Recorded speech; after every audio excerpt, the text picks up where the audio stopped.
Like, yes, because this is my first budget. It's crucial, not only for me but for the country as well.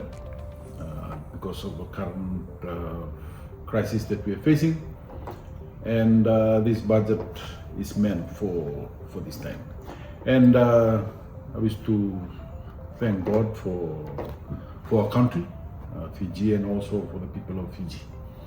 And this budget is for them, and a responsible one that will not only sustain them but towards peace and prosperity.